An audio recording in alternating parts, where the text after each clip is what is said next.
2 Samuel 23. David's last words. Now, these are the last words of David. Thus David says, the son of Jesse, thus says the man raised up on high, the anointed of the God of Jacob, and the sweet psalmist of Israel. The Spirit of the Lord spoke by me, and his sword was on my tongue. The God of Israel said, the rock of my Israel spoke to me. He who rules over men must be just, ruling in the fear of God, and he shall be like the light of the morning when the sun rises, a morning without clouds, like the tender grass springing out of the earth, by clear shining after rain. Although my house is not so with God, yet he has made with me an everlasting covenant. Order in all the things and secure, for this is all my salvation and all my desire. Will he not make it increase? But the sons of rebellion shall all be as thorns thrust away, because they cannot be taken with hands. But the man who touches them must be armed with iron and the shaft of a spear, and they shall be utterly burned with fire in their place. David's mighty men. These are the names of the mighty men who David had.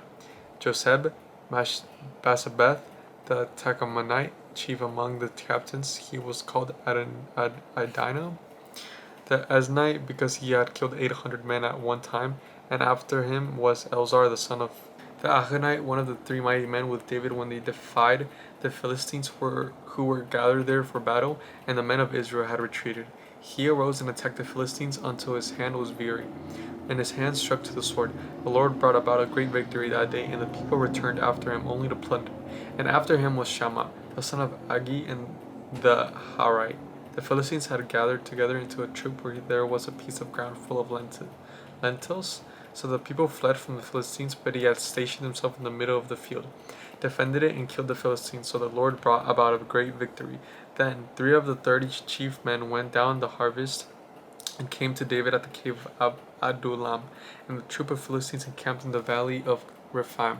David was then in the stronghold, and the garrisons of the Philistines was then in Bethlehem. And David said with longing, "Oh, that someone would give me a drink of the water from the well of Bethlehem, which is by the gate." So the 3 mighty men broke through the camp of the Philistines, drew water from the well of Bethlehem, and that was by the gate, and took it and brought it to David. Nevertheless, he would not drink it, but poured it on the Lord. And he said, "Far be it from me, O Lord, that I should do this. Is this not the blood of the men who went in jeopardy of their lives?" Therefore they would not drink it. These things were done by the 3 mighty men. Now Abishai, the brother of Joab, the son of Zeruiah, was chief of another 3. He lifted his spear against 300 men, killed them, and won a name among these 3. Was he not the most honored of the 3? Therefore he became their captain. However, he did not attain to the first 3.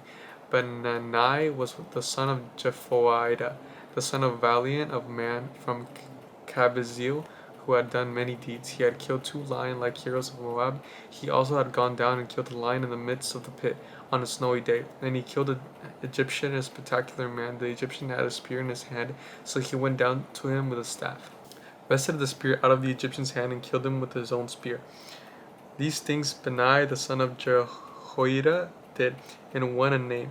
Among 3 mighty men he was more honored than the 30, but he did not attain to the first 3. And David appointed him over his guard. Ashiel, the brother of Joab, was one of the 30. Elhanan, the son of Dodo of Bethlehem, Shammah the Haradite, Elika the Haradite, Helez the Pelite, Ira the son of Ikesh and the Tekite, Abizir the Anathite, Jonathan, Shammah the Harite, Achiam the son of Sharar the Harite, Eliphelet the son of Ahasabai the son of Makai, and Ariah the Hittite, 37 in all. 2 Samuel 24.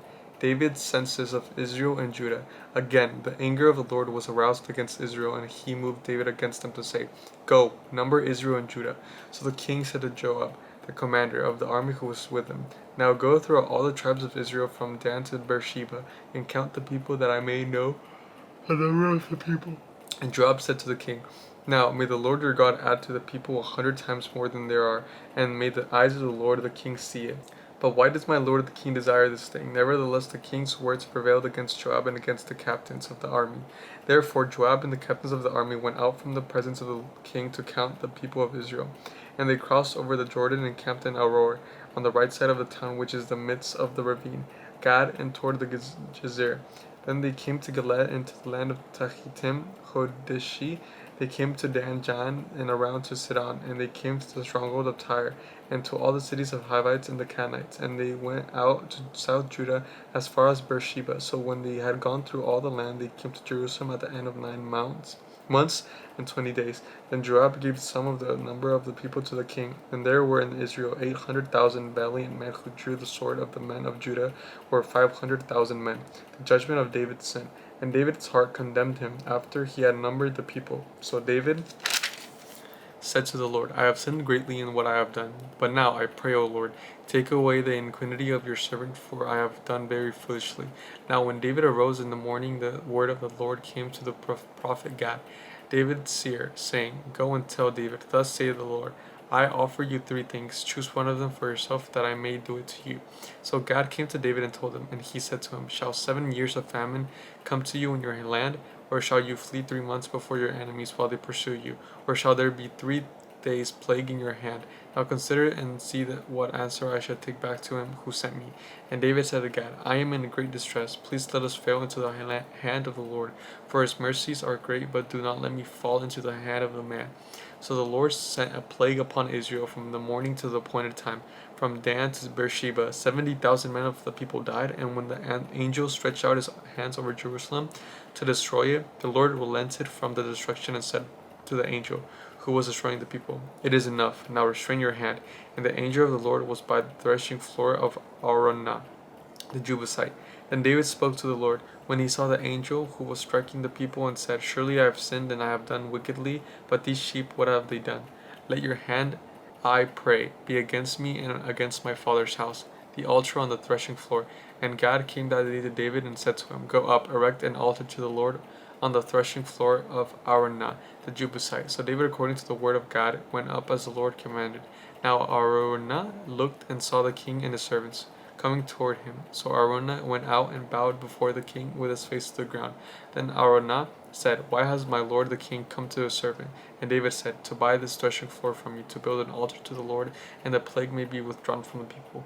Now Araunah said to David, Let my lord and the king take and offer up whatever seems good to him. I herein are oxen and burnt offerings and threshing implements, and the yokes of the oxen are for wood. All these, O king, Araunah has given to the king. And Araunah said to the king, May the Lord your God accept you. And the king said to Araunah, No, but I will surely buy it from you for your price, nor will I offer burnt offerings to the Lord my God which cost me nothing. So David bought the threshing floor and the oxen for 50 shekels of silver, and David built there an altar of the Lord and offered burnt offerings and peace offerings. So the Lord heeded the prayers for the land, and the plague was withdrawn from Israel. And that's the end of 2 Samuel. I'll catch you guys tomorrow on Kings.